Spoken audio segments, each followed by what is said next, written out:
Bueno, buenas tardes a todos y todas.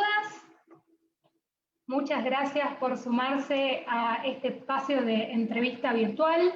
Mi nombre es Mili Buchanan, soy parte del equipo de la Fundación Enseñar por Argentina y voy a ser quien va a estar haciendo la parte técnica de esta entrevista. Entonces les voy a pedir por favor primero que mantengan sus cámaras apagadas durante toda la entrevista, para que no tengamos problemas con la conexión a internet y además para que puedan escucharlos y verlos a Magdalena y a Chani, que van a estar conversando durante esta hora. Si ustedes entran a la opción donde dice prender o apagar el video, al lado de una flechita que les permite entrar a las opciones de video y esconder a las personas que no tienen el video encendido, entonces podrían ver a Magdalena y a Chani de manera grande. Se los recomendamos para poder disfrutar mejor la entrevista. Así que sin decir mucho más, los dejo con Magdalena y con Chani. Muchas gracias. Muchísimas gracias, Mili. No veo. Me tienen que activar. Bien, ahí estás activado, Chani. Ah, muy bien. Bienvenido, entonces. ¿Cómo les va? Hola, Magdalena, ¿cómo te va? ¿Bien? Muy bien, muchísimas gracias por aceptar la invitación a este ciclo de entrevistas para quienes es la primera vez que están mirando este espacio. Desde que arrancó la pandemia, arrancamos también con esta iniciativa, que es un ciclo de entrevistas virtuales con el objetivo de reimaginar la educación desde distintas voces. Hoy tenemos el placer de tener a Chani Guyot, que es periodista y editor, y ahora director de un medio que se llama Redacción, y nos va a contar un poco más. Si bien algunos de estos espacios estuvimos teniendo especialistas de educación, también estuvimos teniendo voces desde otros lugares, porque creemos que es parte de reimaginar la educación, tiene que contemplar distintas miradas y desde distintos espacios.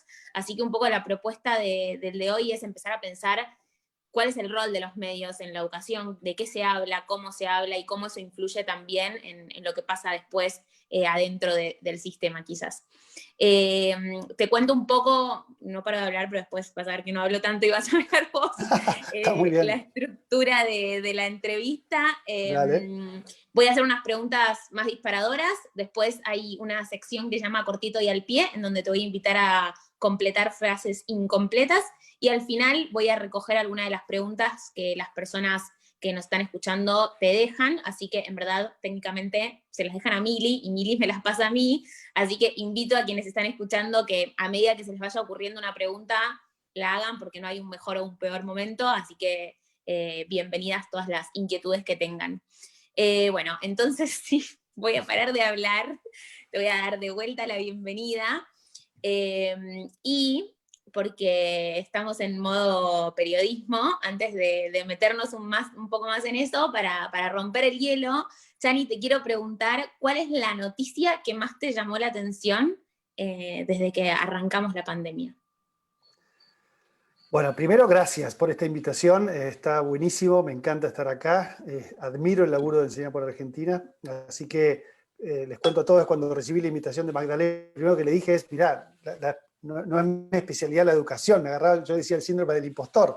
Mi mujer labura mucho y sabe mucho, así que es un mundo muy cercano, por supuesto.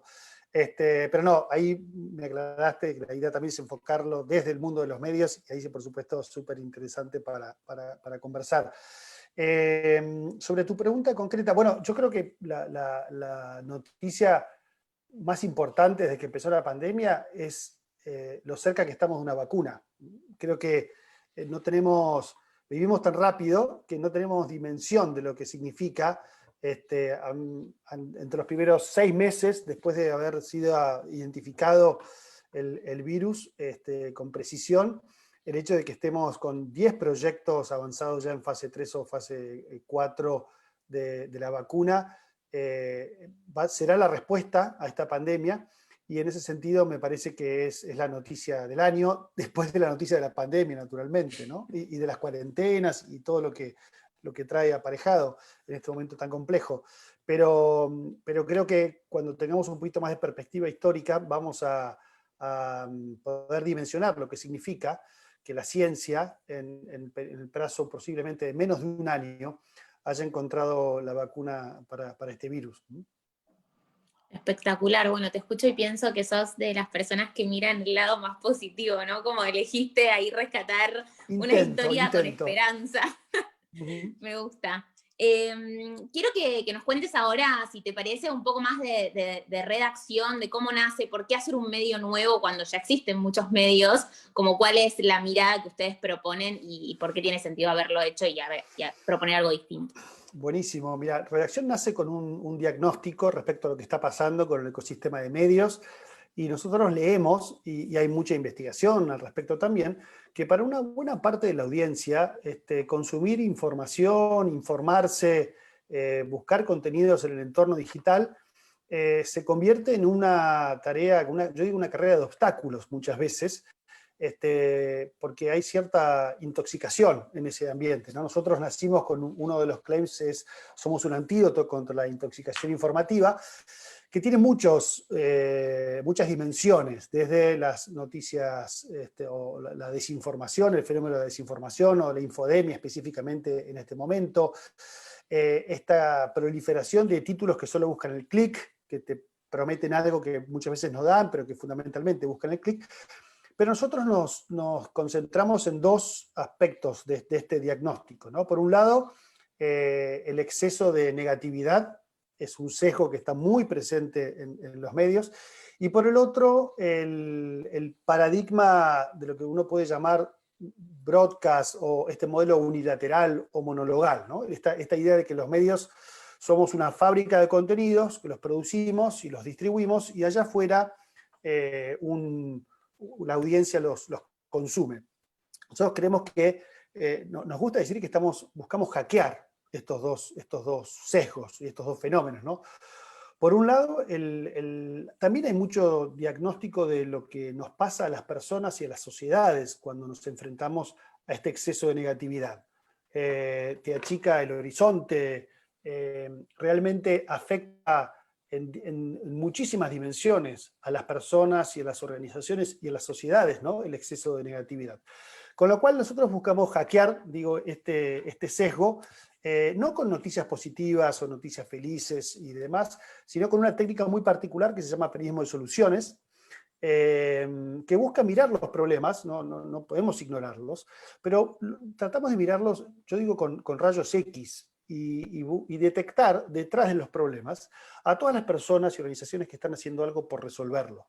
Entonces, si uno mira los grandes titulares respecto a la educación, por ejemplo, y nos detenemos en este tema, digamos, los grandes titulares suelen ganar los diagnósticos catastróficos, que en muchos casos son ciertos. Ahora, nosotros creemos que quedarnos con los diagnósticos catastróficos es un error, y también es un poco injusto, porque hay un montón de personas y organizaciones, por ejemplo, Enseñar por Argentina, que están haciendo un trabajo muy específico, muy efectivo, a veces son para solucionar este problema. Soluciones a veces son parciales, a veces son más escalables, menos escalables, más replicables o menos replicables, pero esas son las historias que nosotros creemos, por un lado, que le hacen justicia a la realidad, pintan la realidad de una manera más completa, y por otro lado, que pueden motivar a la acción también, ¿no? Nosotros, de hecho, una de nuestras newsletters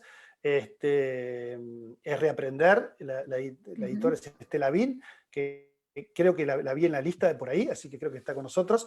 Y la verdad que Estela, todas las semanas, lo que hace es, bueno, realmente nuestras newsletters están diseñadas para crear una comunidad y un ida y vuelta, digamos, con los suscriptores de esa newsletter, pero todas las semanas está lleno de historias nuestro país, de iniciativas, proyectos, organizaciones, personas que están haciendo cosas extraordinarias. Y son una respuesta a ese problema. Digamos, esta aproximación de lo que llamamos el periodismo de soluciones no evade los problemas, no ignora los problemas, pero hay que hacer un doble clic, hay que mirar con más profundidad. El exceso de negatividad muchas veces también desactiva ciudadanía, ¿no? Esto también está estudiado, como, bueno, si todo está mal, si no hay nada que hacer, me ocupo de mi vida y demás. Y ahí viene, digamos, el segundo aspecto de nuestro periodismo, que busca hackear el modelo monologal o unidireccional con participación. Y aquí hay dos dimensiones. Por un lado, la participación de la audiencia, de nuestra comunidad en nuestro periodismo, nuestros miembros nos sugieren historias, sugieren fuentes, tenemos una escucha activa y que nos influye, y casi todas nuestras newsletters, o casi todas las ediciones, hay algún llamado a la participación. Pero luego también creemos, y acá sí hay una, yo diría, teoría del cambio social, creemos que los problemas que tenemos como sociedad, que son muchos y profundos y diversos y graves, necesitan, por supuesto, de los líderes adecuados, necesitan de las ideas técnicas adecuadas, pero también necesitan de participación ciudadana, necesitan de mucha gente que mueva las montañas, digamos, ¿no? Entonces, de ahí que también una parte de nuestro periodismo busca motivar ese activismo, esa participación. Nosotros definimos nuestra audiencia como ciudadanos comprometidos, y creemos que Argentina necesita un medio que se enfoque y se concentre fundamentalmente en estas dos dimensiones, y de ahí sale lo que llamamos nuestra fórmula de periodismo humano. Esa es la versión corta de qué es redacción. Buenísimo, me hace mucho sentido ahora tu primer respuesta, ¿no? Como qué noticia elegiste compartir, tiene mucho que ver con esto que compartís ahora, y entonces me quedo con esto de hacer doble clic en las noticias y mirar no solo lo que está sucediendo, sino también como qué otras propuestas están saliendo a raíz de eso, y de tener un intercambio más fluido quizás con los lectores o las personas que consumen el medio. En Enseñar por Argentina hablamos mucho como del primer punto, me quedo pensando en esta idea de verdad y esperanza, porque hay muchas realidades que acompañamos que son muy, muy difíciles, y eso tiene que ver mucho con nuestra verdad y la verdad que nos atraviesa, pero también con todo el otro lado de eso, que es la esperanza de estar pudiendo trabajar codo a codo con ellos y con ellas. Pensando en esto que me contaste en general de redacción, ¿hay algo que cambió en la pandemia? Como, ¿hay algo de este periodismo humano que cobra otro sentido o cobra otro rol, o sigue siendo el mismo, pero entonces, ¿cómo conversa un poco con el contexto que estamos viviendo? Es una muy buena pregunta, porque realmente para la pandemia para nosotros representó un desafío inédito en el siguiente sentido. Nosotros somos un equipo de 20 personas, no producimos 100 noticias por día, son historias, hacemos mucho contenido para Instagram, o para el resto de las redes, o Facebook. Ahora, la salud fue siempre uno de los temas importantes para la redacción, como la educación, la sustentabilidad, la inclusión en términos muy amplios. Con lo cual, de pronto nos vimos interactuando con un tema que estaba, por supuesto, número uno en el interés y en la relevancia orgánica de las audiencias. De ahí que nosotros durante la pandemia multiplicamos por 4 nuestra audiencia, y entendimos sí que necesitábamos hacer fundamentalmente lo que llamamos un periodismo de servicio y explicativo. Diría que esos fueron los dos vectores. Por supuesto, tenemos alguna newsletter de Curaduría de Noticias que te dice, bueno, cuántos casos enfermos nuevos hubieron en el día y demás. Pero las historias, todo el capítulo original de nuestro periodismo, diría que tuvo dos o tres vectores muy, muy importantes. Uno es cómo ayudarnos a lidiar con lo nuevo. Y con lo nuevo tiene que ver con las pantallas en nuestra casa, o la tarea de nuestros hijos, y la conectividad, el trabajar desde casa, etcétera, etcétera. Lo segundo, con, digamos, una aproximación muy explicativa para ayudar a entender.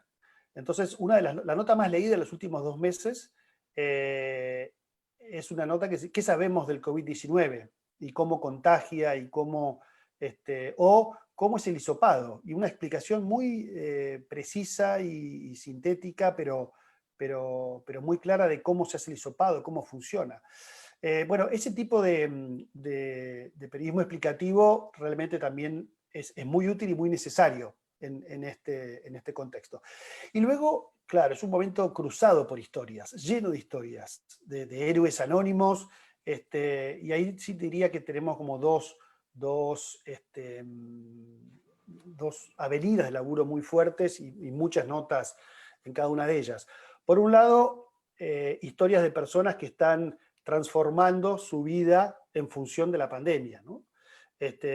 Por un lado, para mal, porque hay gente que, no sé, si hablamos de la conectividad en la educación, por ejemplo, y ahí hay un montón de historias y de realidades complejas que hay que contar. Y luego, personas que están haciendo cosas extraordinarias para resolver los problemas que les generó la pandemia o la cuarentena. Y con lo cual te diría que, bueno, esa fue la aproximación fundamental. Creo que los medios tienen un rol clave en este contexto. Ayer salió una encuesta terrible en Londres, hecha por el Reuters Institute, en donde los ingleses creen, un 30% de los ingleses, creen que los medios agravan, son parte del problema, agravaron, digamos, el problema de la información durante la pandemia. Es una proporción altísima. Y si bien los medios siempre tenemos un rol social y somos un actor que ayuda a configurar la conversación social, es espejo de una sociedad, en momentos como este es más crucial, digamos, ¿no? Y ahí el modo en que lidiamos con el fenómeno de la desinformación, la manera en que contamos las historias que contamos y decidimos mostrar lo que mostramos, bueno, creo que lo hacen mucho más delicado, ¿no? Sí, es totalmente, es muy interesante lo que estás diciendo, y me quedo pensando en esto que traías de, bueno, como de alguna manera, cómo acompañar a las personas en este momento a transitar el momento y a entenderlo.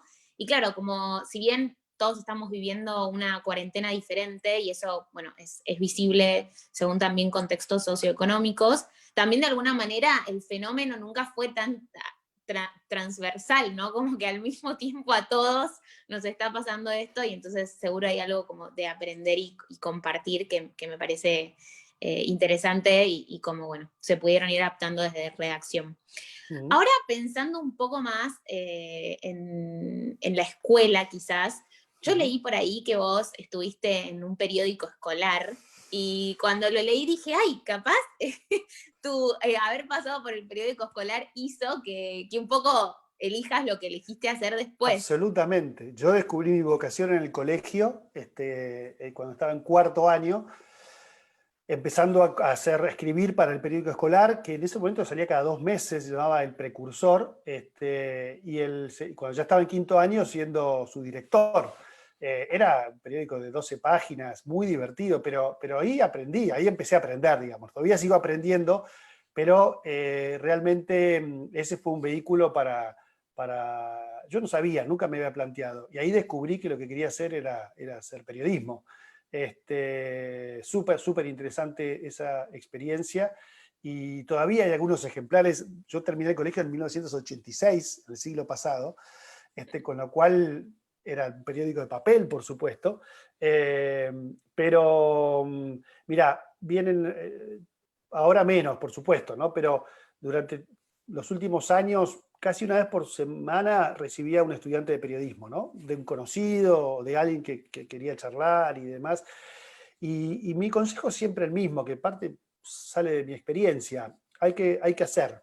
El periodismo se ejercita, hay que escribir. Hoy es inclusive más fácil, porque uno puede tener un blog o escribir en su Instagram.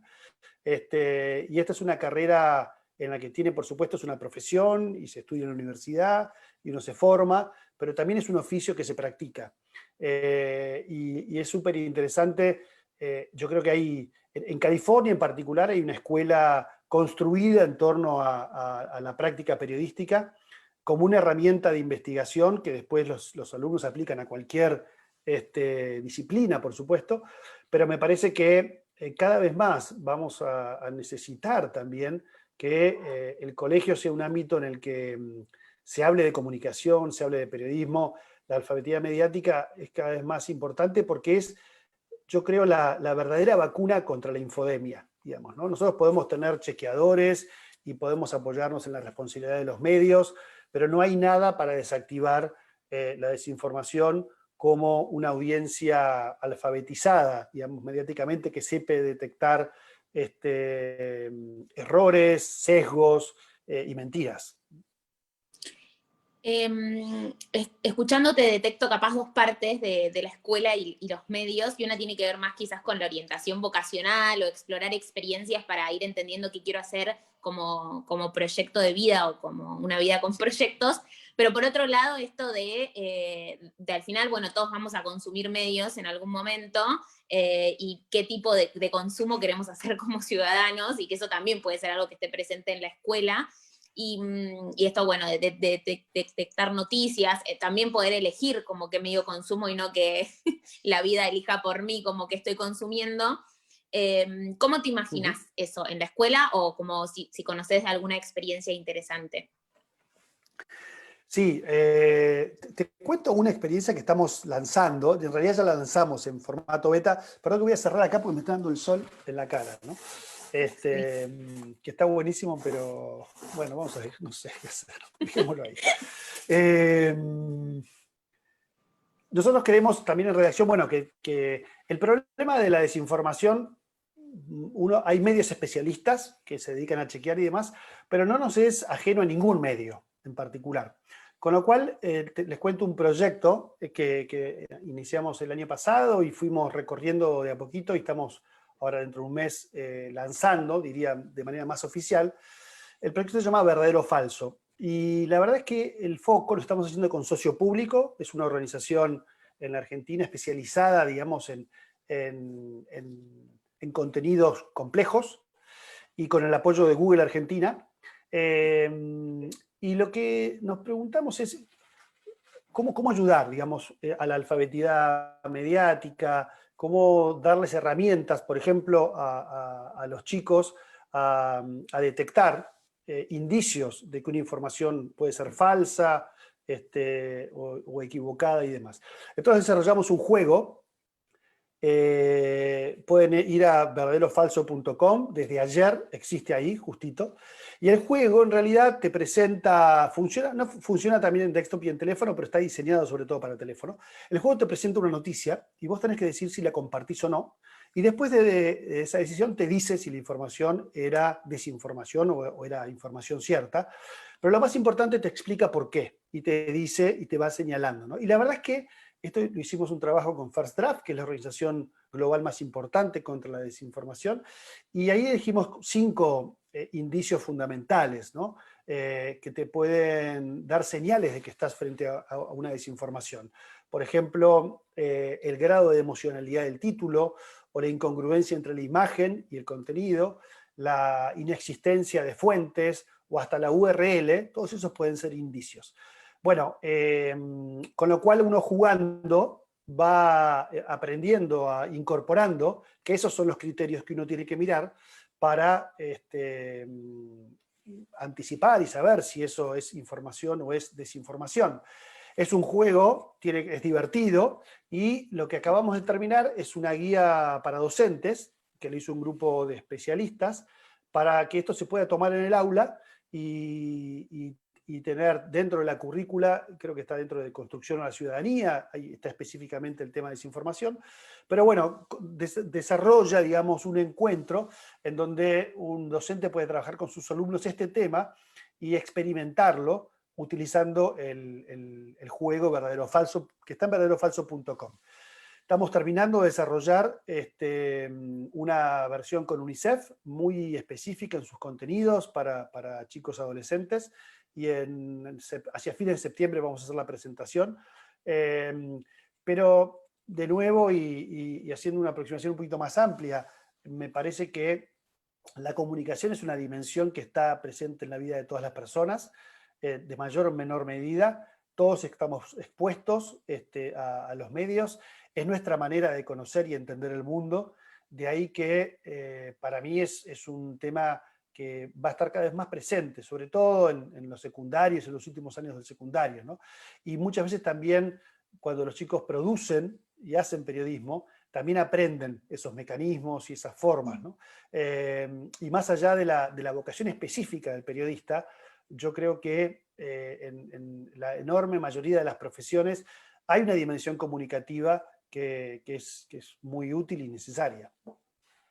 ¿Y cómo se ve esto? Si es que se ve, digamos, como, porque pienso en todo lo que circula en relación a la desinformación en WhatsApp también, como en esas cadenas, que quizás no tienen un link, pero es como una noticia sin esa fuente, o en Twitter, que también hay como mucha polémica en relación a eso, ¿no? Personas diciendo cosas, pero sin esa información detrás, como ese juego serviría para eso o habría que pensar otra cosa.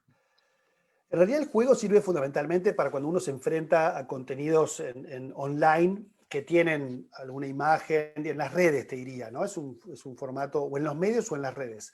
WhatsApp es un fenómeno muy particular y la circulación de desinformación en WhatsApp es un fenómeno muy particular, pero también hay que pensar que el fenómeno de la desinformación es bastante amplio y diverso y tiene como muchas características. En una punta tenés a las personas y organizaciones que quieren mentir, digamos, ¿no? Directamente.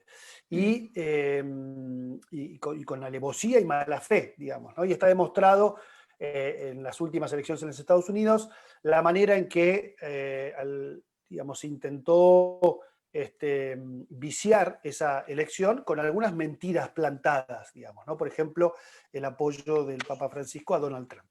Ahora, luego en otra punta, a veces los errores de los medios pueden asumirse como desinformación, los excesos de interpretación. Y luego hay todo un capítulo que para mí está muy poco estudiado, pero es muy interesante, que tiene que ver con las veces en que las personas comparten información por WhatsApp, pero les es absolutamente irrelevante si esa información es cierta o es falsa. Y hay un chiste muy bueno, la autora no me acuerdo, en donde una chica le dice a su padre, papá, no compartas eso, eso es desinformación. Y el padre le dice, ¿cómo va a ser desinformación si dice lo que yo pienso? Con lo cual, muchas veces esa circulación es casi una manera de validar lo que yo creo, lo que yo pienso, pueden ser mis ideas políticas, ideológicas, a veces mis prejuicios, con lo cual también el valor de verdad está bastante relativizado. No le cambia mucho a esa persona si esto no sé si es verdad, pero debería ser verdad, o podría ser verdad, y es razón fundamental, con lo cual ahí se juegan cuestiones de psicología personal más complejas, me parece. Así y todo, creo que la capacidad promedio para detectar desinformación es un signo de salud de una sociedad. Y porque realmente también hay casos de desinformación que producen mucho daño. Y bueno, me parece que es un capítulo sobre el que todavía hay que pensar, trabajar y formarse y crear muchísimas aplicaciones de juegos que nos ayuden a encarar los diferentes aspectos de este fenómeno. Sí, poder seguir conversando, ¿no? De estas cuestiones, como en un mundo cada vez más, con más información al alcance, como bueno, como qué significa también para todos nosotros como consumidores y como divulgadores de esa información. Exactamente. No, decía, es también nuestra capacidad para filtrar información. El otro día escuché un concepto súper interesante que tiene que ver con nuestra capacidad para desatender, para desenchufarnos, para deliberadamente ignorar cosas y tomar una decisión de que yo decido ignorar ciertas cosas, porque si no, estamos expuestos a un caudal de información en el cual es bastante difícil crear sentido de determinadas cosas, ¿no? Bueno, tengo una última pregunta de esta parte de disparadoras que de alguna manera como toca algo de lo que ya estuvimos hablando y quizás te voy a pedir una reflexión como más amplia, entonces voy a hacer un poco mi hilo conductor de esta pregunta. Dale. Estuvimos charlando de que al final, o sea, los medios, o sea, todos de alguna manera tenemos contacto con los medios y con la información que se produce. Un diagnóstico desde el que parte redacción es que hay mucha desinformación que está como puesta en un lugar bastante negativo y que eso a veces no nos ayuda. Y justo en el mundo educativo es algo que sucede bastante, como las noticias que de alguna manera venden o generan más clics, son bastante coyunturales, de momentos como, bueno, cuando las clases van a empezar, si es que no empiezan, la paritaria docente, como hay cuestiones que llaman más la atención. y que parece que ahí después quedan y no se retoman conversaciones más profundas o otro tipo de información. Y entiendo la propuesta de redacción, digamos, en relación a esto, pero saliendo un poco de quizás como de tu rol de director de ahí y pensando más en los medios en general, como ¿cuál crees que debería ser el rol de los medios como medios, puntualmente sobre la educación? ¿Y cuál debería ser nuestro rol como ciudadanos también en relación a eso? Porque yo imagino que existen esas noticias justamente por esto que hablábamos de los clics y de la venta que genera eso, porque si nosotros no los consumiéramos y deliberadamente eligiéramos como ignorarlo, capaz pasaría otra cosa, pero bueno, eso lo pienso yo sin saber nada de cómo funcionan los medios. Así que un poco, No, a perdón, ver, no es una fue una pregunta pregunta bastante concreta, pero era compleja. como, ¿qué pensabas de todo eso? No importa. No, se entiende el punto, creo que es súper complejo, y no creo que haya una respuesta única, digamos, a esa pregunta. Yo creo que los medios tienen, digamos, como siempre, el dilema de hablar solo de lo que la gente quiere, o hablar de los temas que son relevantes y que el medio quiere poner en la conversación. Entonces, y muchas veces no es lo mismo, digamos, ¿no? Y cuando uno mira las notas más leídas de un determinado medio, se da cuenta que por ahí son, bueno, la pelea entre dos participantes de un programa, de un reality show o de un programa de esos. Eso en sí mismo yo creo que no es malo, digamos, y que el periodismo de entretenimiento y el entretenimiento en sí mismo siempre tiene una dimensión en nuestras vidas. Yo lo que creo que en la Argentina pasa algo muy particular que no pasa en otros mercados y tiene que ver con el modo en que este periodismo más del entretenimiento está, diría, no sé si contaminado, porque es una palabra un poco fuerte, pero está mezclado, digamos, con el periodismo más de profundidad o el periodismo más reflexivo o el periodismo que intenta poner una agenda. En otros mercados, en general, hay medios que se dedican más a lo primero y medios que se dedican más a lo segundo. Por diversos motivos, en la Argentina, si uno entra a la página de inicio de cualquiera de los medios grandes, va a encontrar una ensalada importante.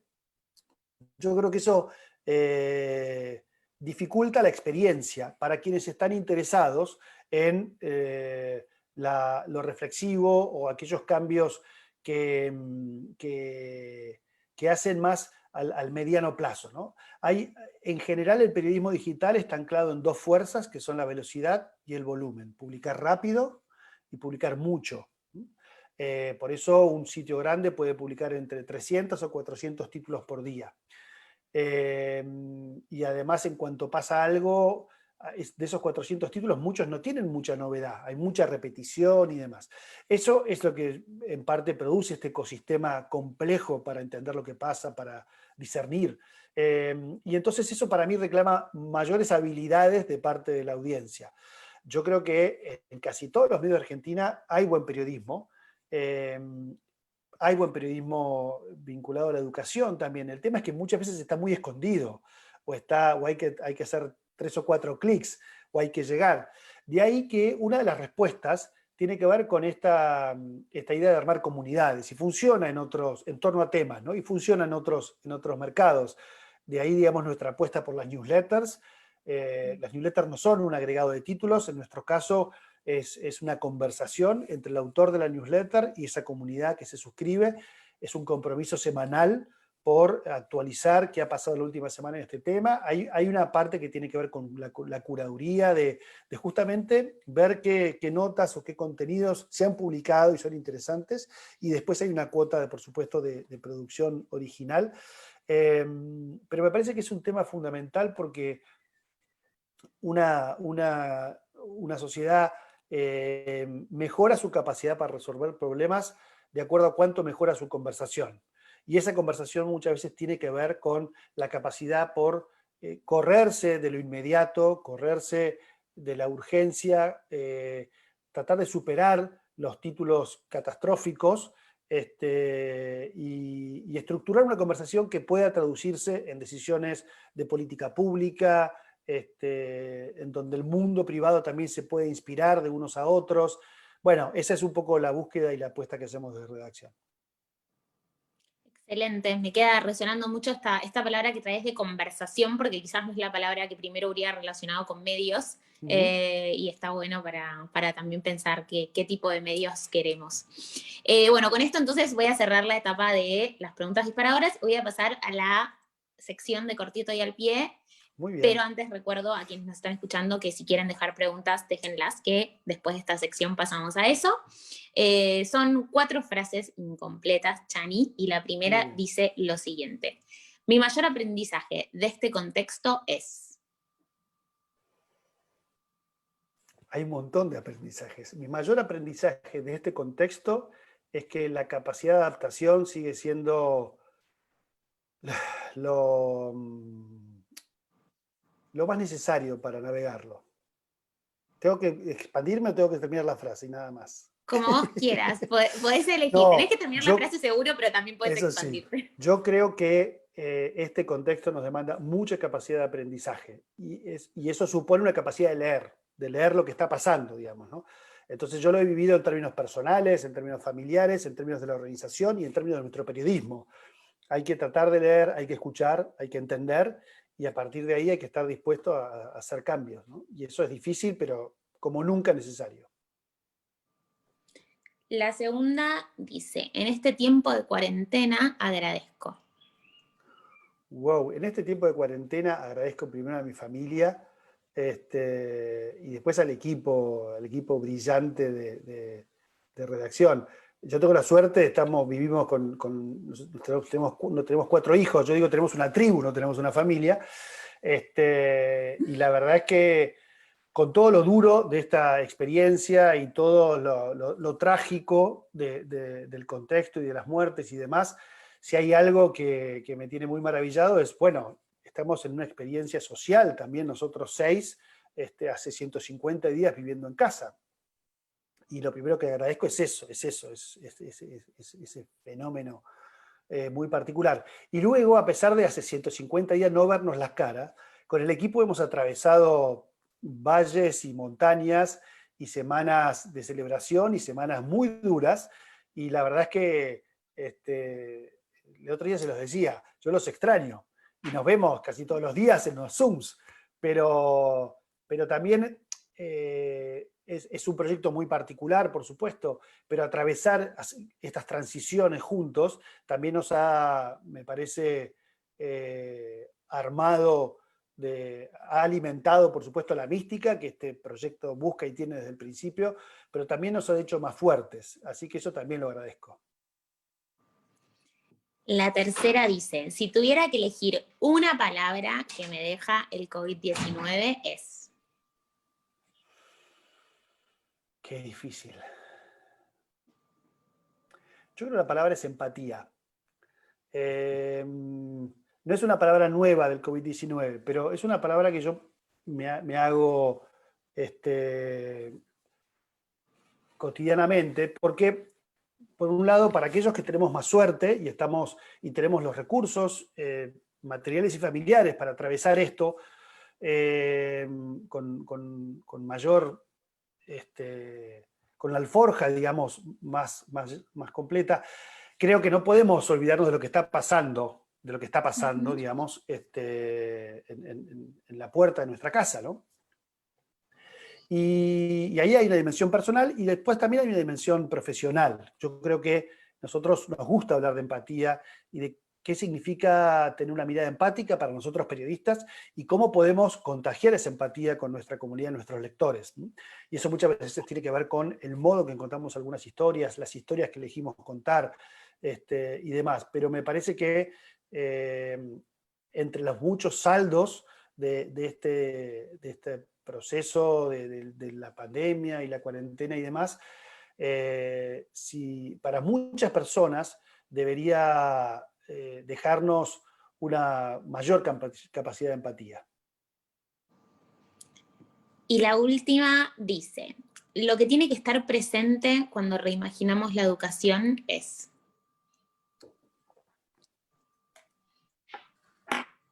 Qué difícil. Para mí es escuchar, para mí es la escucha, digamos, ¿no? Yo creo que vos hablabas de la conversación, somos buenísimos y soy el primero en términos de para decir lo que pensamos y para poner nuestra voz en la conversación, pero nos cuesta muchísimo escuchar, en general, digamos, ¿no? Y como sociedad. Y yo creo que esa es la dificultad nuestra para conversar. Eh, y, y yo algunas de las experiencias que veo que realmente están haciendo cosas extraordinarias, tienen el ingrediente de la escucha muy presente, digamos, ¿no? Muy presente. La escucha de los alumnos, la escucha de los docentes.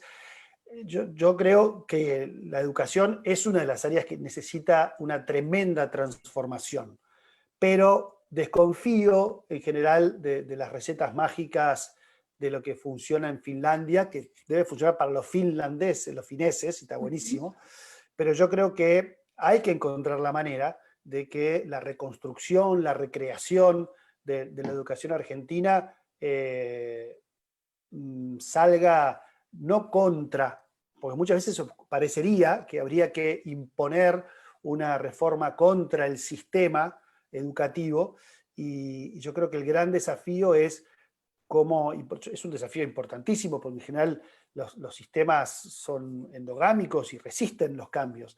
Ahora, me parece que estos tiempos que estamos atravesando deberían ser también una oportunidad para que, con ayuda, por supuesto, el propio sistema educativo, cada uno entenderá lo que entienda sobre lo que es el sistema educativo, pero pueda recrearse y pueda transformarse y pueda encontrar las preguntas que tiene que responderse y pueda trabajar esas respuestas como una comunidad abierta también, ¿no?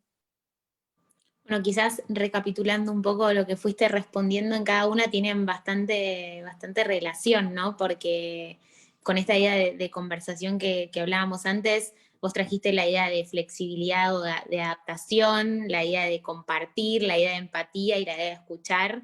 Bueno, capaz como todo eso es lo que hace posible, digamos, una conversación que no sea gente solamente hablando, sino como efectivamente transformándonos en ese compartir. Bueno, ahora voy a pasar a las preguntas. Acá la primera pregunta que aparece es, ¿crees que va a cambiar algo del periodismo luego de haber vivido esta pandemia? ¿Como hay una especie de nueva normalidad del periodismo?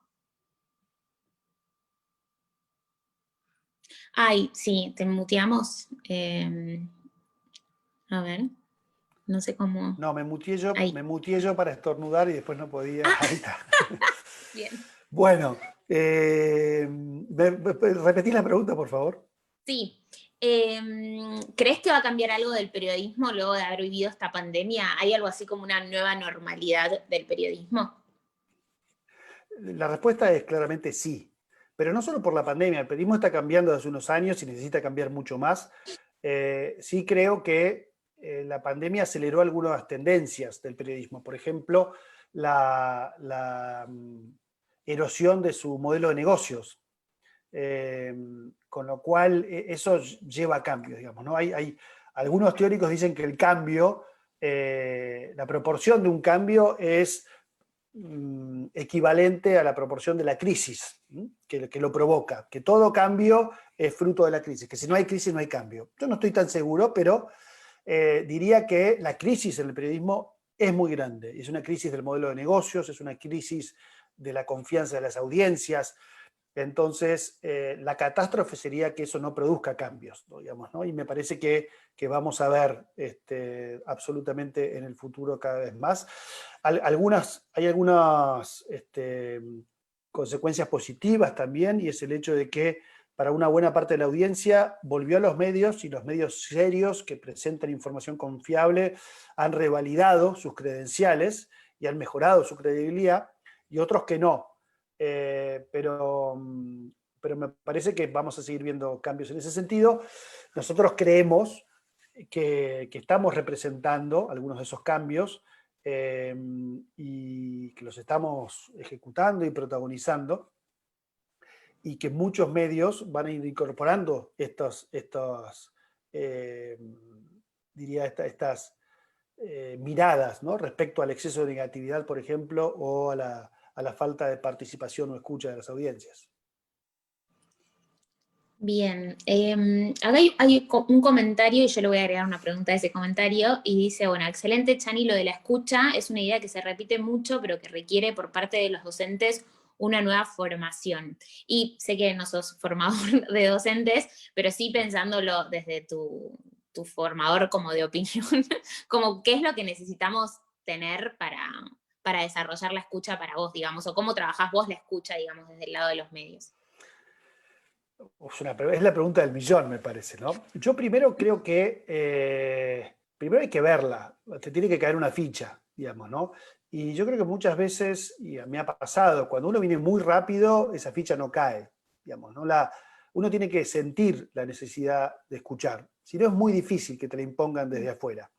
Me parece que si uno logra bajar un cambio, mirarse al espejo o pensar en la almohada, muchas veces tiene que ver con nuestro estilo, si se quiere más latino, esa dificultad para escuchar, tiene que ver con, la Argentina es un país nervioso, en general, digamos, tenemos una manera bastante, y una realidad que nos provoca también bastante nervios, diría, y estrés, y eso todo atenta contra la escucha. Con lo cual, primero, me parece que hay como digo, te cae una ficha personal. Lo segundo es que hay que ser consecuente y nosotros en redacción, bueno, yo diría que esto intentamos que esté en el ADN de todo lo que hacemos. Hay una editora de participación cuya tarea fundamental es activar oportunidades de participación para la audiencia. Hay una editora de membresía cuya función fundamental es escuchar a los miembros y traer esa voz a nuestras conversaciones. Es decir, para las organizaciones que quieren escuchar hay que crear procesos, instancias, y luego lo más difícil, si la escucha no te transforma en algo, no te hace cambiar algo, no sé si es muy verdadera. Entonces hay que estar dispuesto bueno, ¿qué pasa con eso que escucho?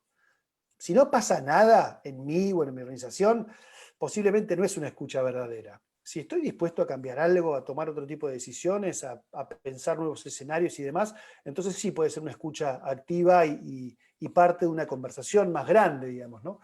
Pero me parece que es fundamental para todas las organizaciones. En eso, digo, por supuesto el mundo de los medios, por supuesto el mundo político, pero también el mundo de la educación.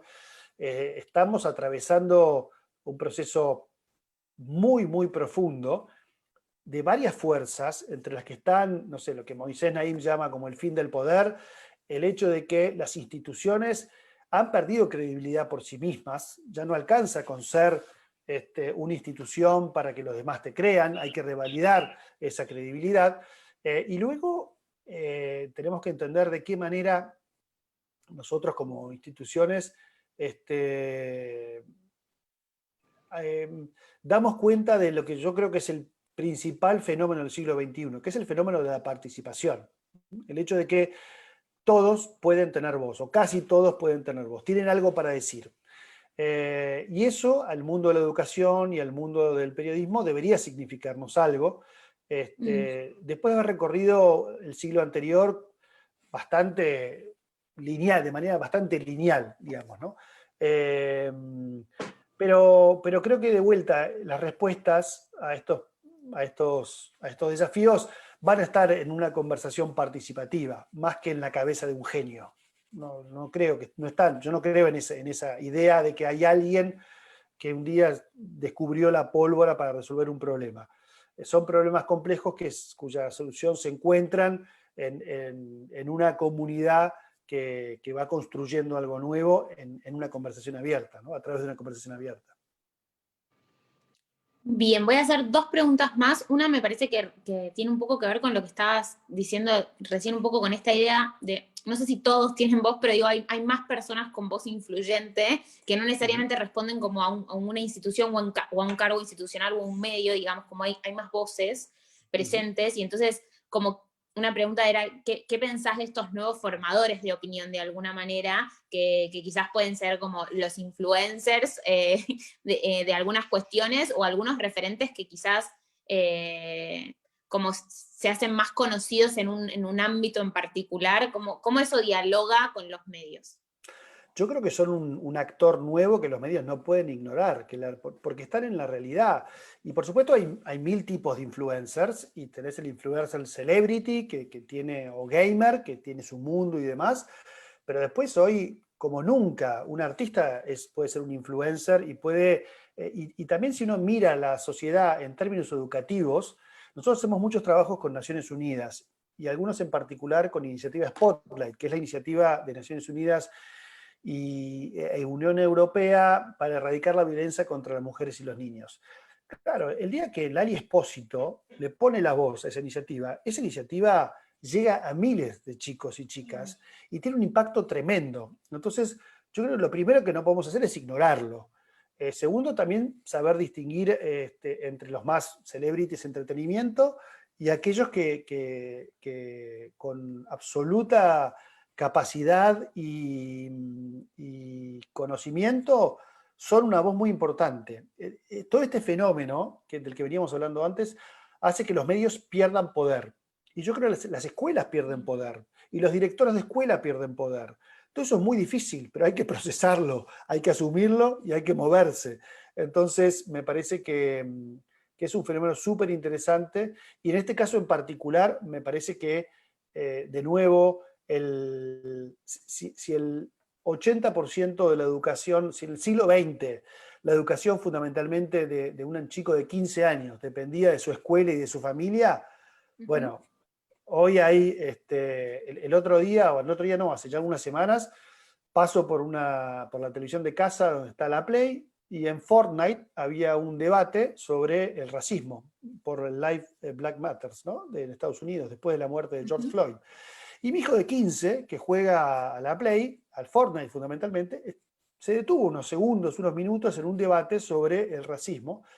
Tiene 14 años y la verdad es que yo estoy seguro que esa es una instancia también educativa, digamos, ¿no? Por supuesto yo creo que necesitamos el aula, necesitamos la socialización, necesitamos a los docentes, y los padres tenemos nuestro rol, pero creo que esos nuevos canales también son un fenómeno que hay que primero reconocer, entender, y luego también entender en términos de cómo cumplen un nuevo rol, tanto para la función que históricamente tuvimos los medios o que históricamente tuvieron las escuelas, ¿no?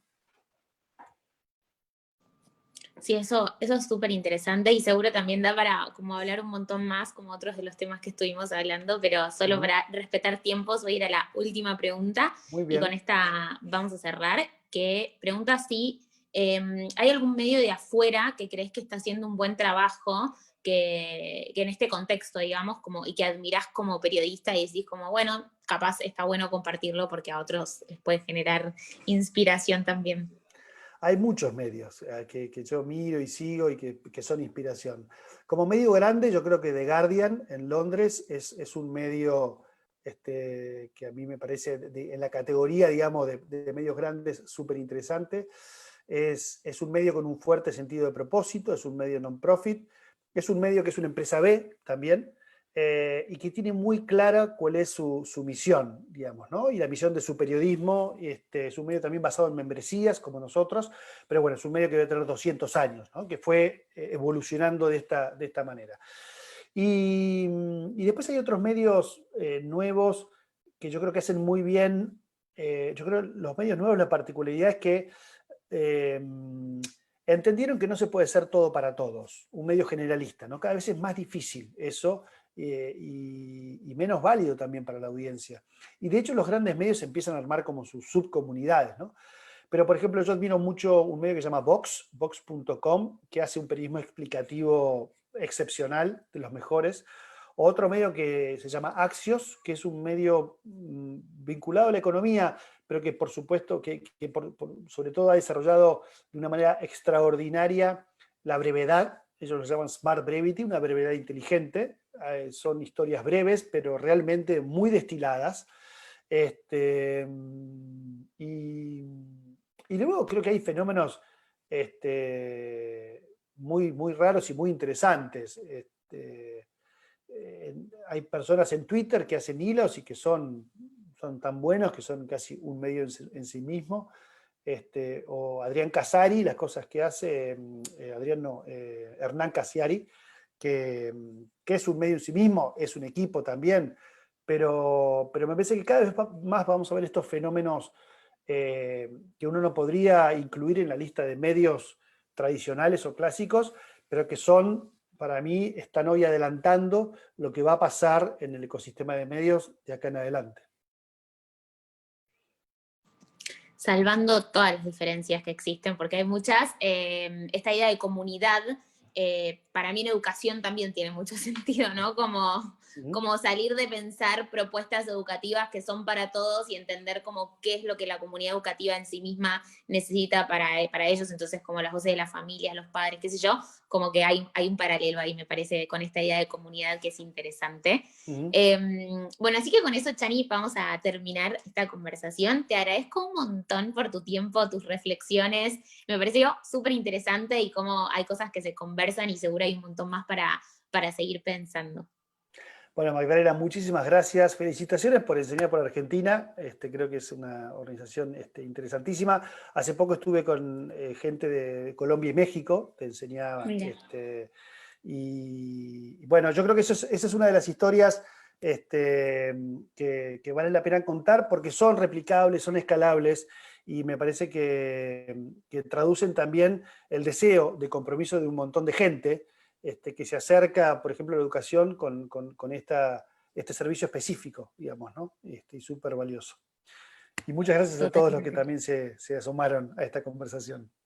Sí, exacto. Muchas gracias a todos y a todas. Y ahora le doy el pie a Mili para que haga anuncios técnicos de vuelta y cuente qué se viene en estos espacios. Gracias, Chani, de vuelta. Gracias a todos. Buenísimo, bueno, muchas gracias Chani, muchas gracias Maggie.